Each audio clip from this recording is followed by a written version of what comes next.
Hello, everyone. My name is Pooja, and I have Richard Conway with me today.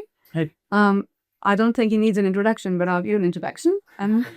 Richard has been in the SEO world for last 20 years, and he leads Optimisers, which is a performance agency that works for AEO, GEO, SEO, Agentic Discovery, and so on. And he's also written a book, How to Get to the Top of Search. Yeah. So welcome, Richard. Today we're going to talk about the depth of SEO, and I've got some questions for Richard. This is more about what's happening in terms of the monumental shift that we are seeing in search. You've seen it all, I guess, from the social search, all the algorithm updates and things like that. But this is completely different in terms of what's happening. Do you want to talk about what do you think? Yeah, well, it's an exciting time. So I don't see it as a death of SEO, I see it as the evolution of SEO. So we kind of coin it as search everywhere optimization because audience is now more fragmented. You obviously have AI search, you have traditional Google search, but then there's also things like Reddit, there's YouTube, and it's really about defining where the customer chooses to hang out online and speaking to them in the way they want, at time they want, and in a manner they want. Yeah, right. And I was reading some stats yesterday, and it was about like the digital advertising revenue in 2025 was like 2.9 billion, and out of which 1.6 billion was search. So search is still commercially massive. How do you think what we need to evolve in terms of a lot of jargon, AEO, GEO, and other things? What do you think? How do we start looking at it, and what do we do? So we used to always talk about keywords and things like that. And obviously that's evolving with the way that AI search works. If there's more conversational searches, longer queries, and a different kind of intent. So we're kind of moving away from that traditional search to more of a sort of decision-based search. And that changes everything. So if you look at what people are searching for and tracking AI and things like that, and you should track full journey if you can. Obviously, attribution's a little bit harder, but use that information to change and update your paid media strategy because the two should work together and the two should actually give each other information that can be practically used to get better outcomes. And it's kind of an iterative process. So if you bring people in through search, be it like there's new GPT ads and things like that, and then you look at their behavior on site, so you look at CRO, and then it's a kind of loop. So from answer to kind of outcome. So do you have any case study around any client that you have worked on that's too heavily involved in traditional SEO, haven't taken the leap or haven't started to drop anything, and what you have seen from your experience? Yes, there's some really interesting stuff. So what we're finding increasingly is that just because you might be top on Google or you might be in the top 10, it doesn't actually mean that you're necessarily going to appear in AI search, specifically things like ChatGPT and Claude. You're more likely to show in AI overviews or AI mode. And so a lot of companies think just because they're ranking really well organically, they're just going to feature.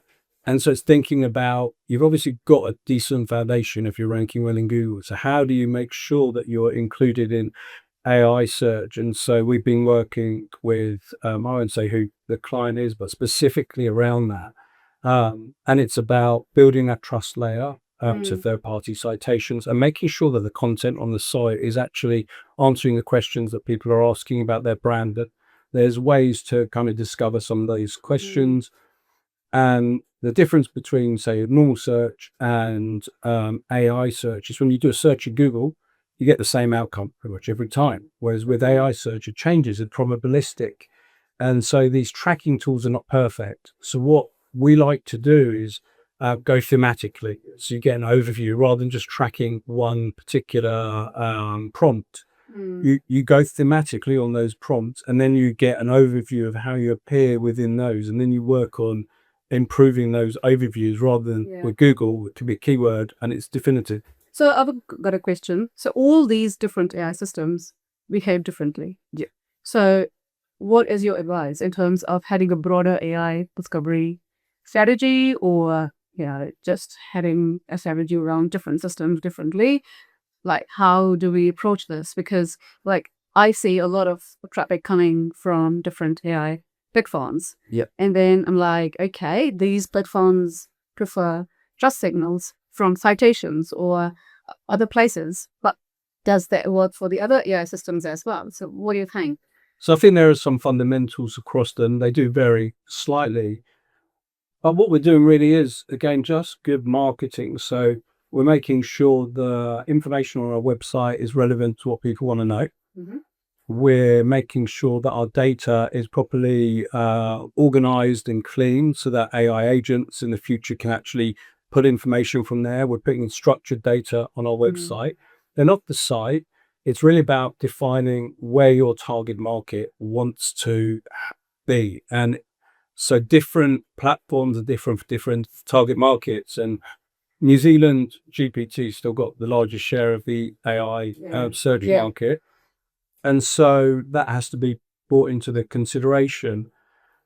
But then that trust layer is important for everyone. And again, it's just good marketing. If you're good reviews, you're making sure your name, address, phone numbers consistent across the internet, you're making sure that you're on third-party websites where your customers hang out, you're answering questions they want to know. And so while the structure's slightly different, a lot of it is just common sense, good marketing, and focusing on the correct areas for your target market. I have one question, because when you say, and in a lot of blogs that I've read that you have written, you talk about that it has to be machine eligible. So like machine system, your website, your content should be. What does that actually mean? So things like structured data and formatting it in a way that's easy for the AI machines or AI bots to read. So there's a little bit of controversy around LLMs.txt. I don't think there's any reason not to include it. It's so easy to do. And then making sure that the pages are set up correctly, you've got the correct schema, and you're answering the questions that people actually asking, because the way it's part of that consideration funnel. And in our experience, you appear either as an answer or as a citation, and you get people through to your site. The conversion rate's much higher because they're more qualified. Good point. On that point, I'll ask another question, which is, a lot of time the brands get funded by systems. Yeah. Without even having a check on the website. Yeah. And in the massive media budgets, we have still the paid media. Yeah. A significant share of budget. How do we defend that when people are not even clicking and not coming through to your website? So what is your take on that? So attribution is difficult. That's me. There's actually been two conflicting in the last few weeks piece of data that came out, one of which said that that the zero-click search, or sort of instance and things like that, and zero-click are actually reducing, or have reduced in the first quarter of 2026. But that it was, I think it was Sitecore and Rand Fishkin came out with, SimilarWeb came out with research, I think last week, that said it's actually increasing. And so that's two contrary bits of information that have come out in the last few weeks.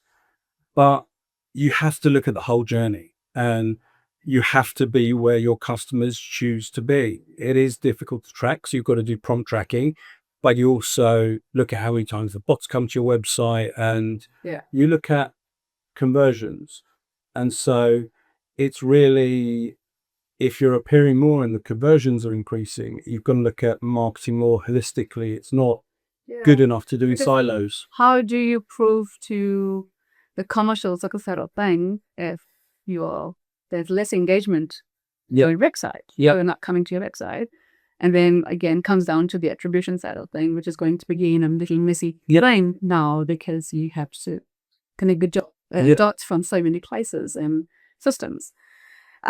So my next question is that you often talk about make your brand machine readable, which we just talked about, and create content AI system that you also talk about, and then we talk about post AI touchpoint as high intent conversion moments. So if a marketing leader can only do one of these things in this quarter, what would you say they should be focusing on? So it really depends on the firstly the business, what you're trying to, who your audience is, but also your current state. You know, if um, where the issue lies in your existing business. So if you're like a e-commerce business, I think the data is really important because agentic commerce is coming. Yes. But if you're a B2B, it's probably less important at this moment because the acquisition's not actually going to be made. That being said, it's all important. But if I was B2B, I'd probably focus on the website and ensure that the website is up to date, it's probably formatted, etc., and machine readable. But if it's e-commerce or something of that, it really is, or something that is likely to be acquired through an agentic system, then having that data, and sometimes with large organizations, they've got massive amounts of data, and a lot of it there's duplication and all sorts of things. Yeah, so good point. Because for some businesses which have got a lot of franchisees and things like that, that sell same product in different regions or different part of the country, and there's duplication of the content, of course, because the product is same, the features are same. It's just a different location. What do you say we do? What do you recommend? How do we still get there? Yeah, so you want to make location specific, but if you do have double ups in different locations, it is really about defining that location, making sure like the Google My Business profile is set up properly, and that there's content related to that location on those particular sections of the website, because local search is very important. Okay, yeah. Okay, so in terms of good GEO content, is there any quick test someone has done and has seen some good results? Any of your clients or any?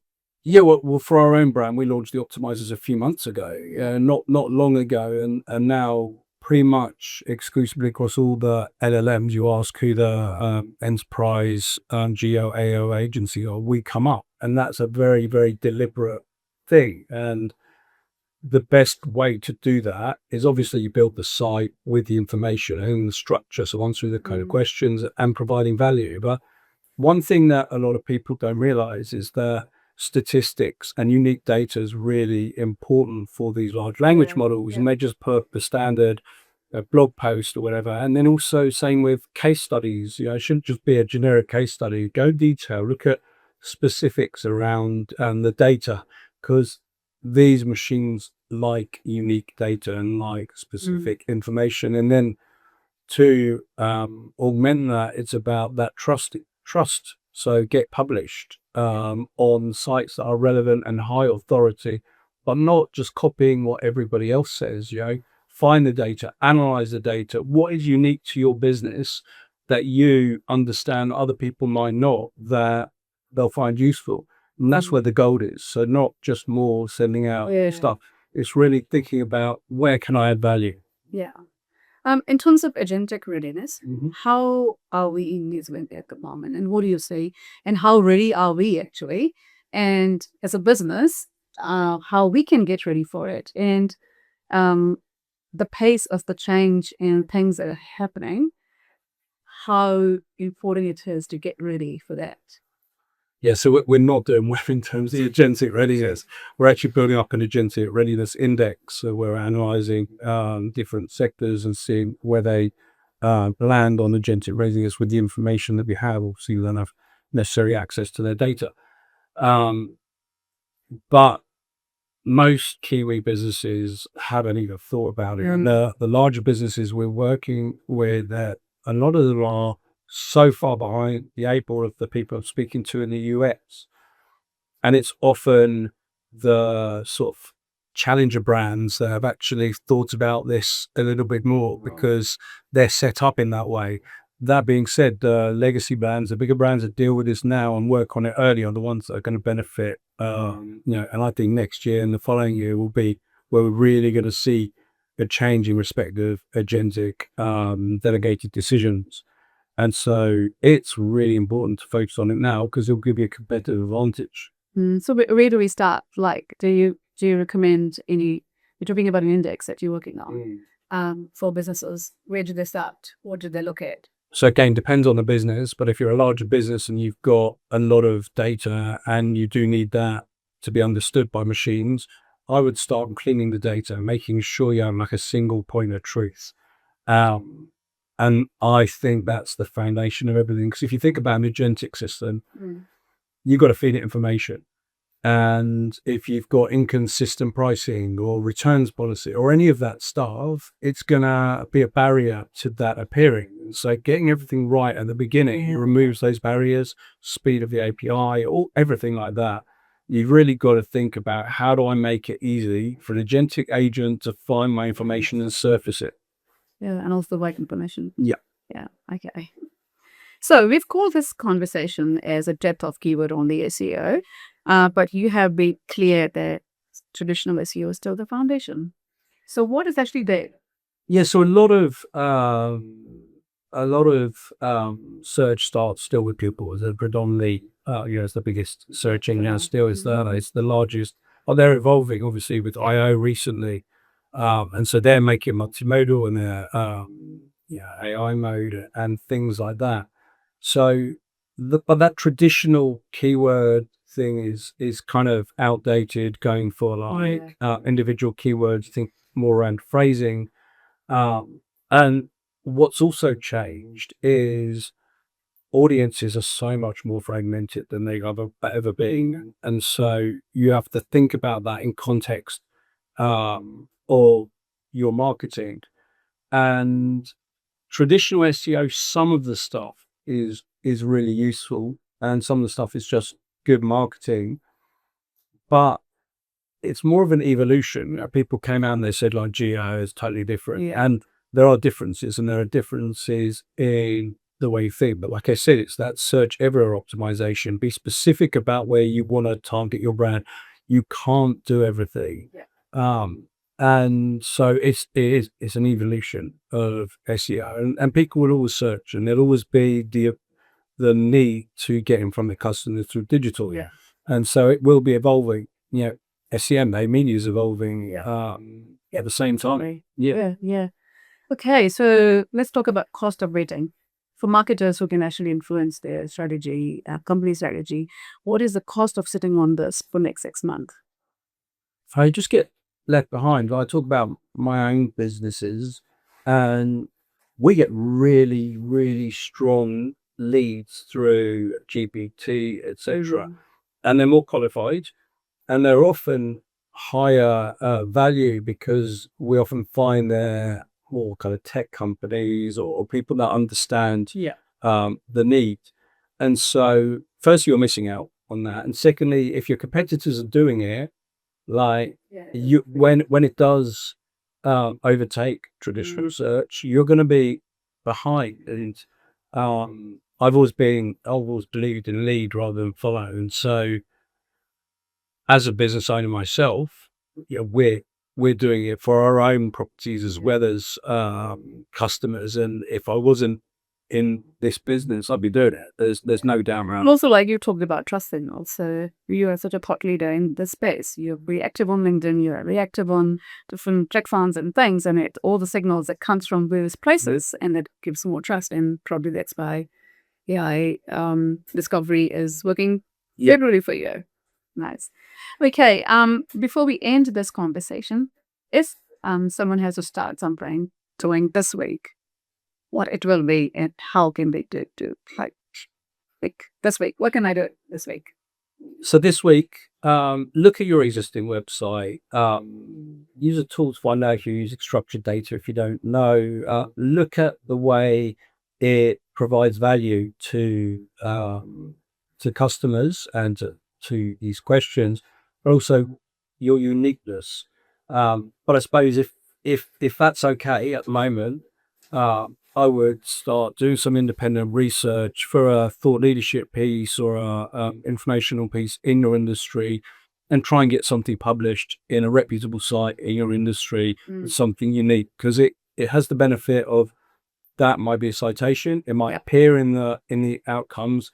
You'll talk about your expertise, so you're positioning yourself, and so there's lots of value. And yeah, I think I'd kind of focus on. Well, I think that has worked really in favor for you, and Richard. For people who are watching this video, this conversation, and you can read blogs that Richard has done before. You can find them at one of the Optimisation might be for interest. Yes. So MA website, Optimisers website, IAB website, and my LinkedIn. yeah. So he's follow him on LinkedIn. I read his post every day, Richard. They are really informative and they're really good. So I would highly recommend reading those blogs and things. So thank you so much, Richard. It was great, and thank you for your time. I am 100% sure this is going to be useful for a lot of marketers around in New Zealand. Hope so. So thank you. Cool. Thank you. Cheers.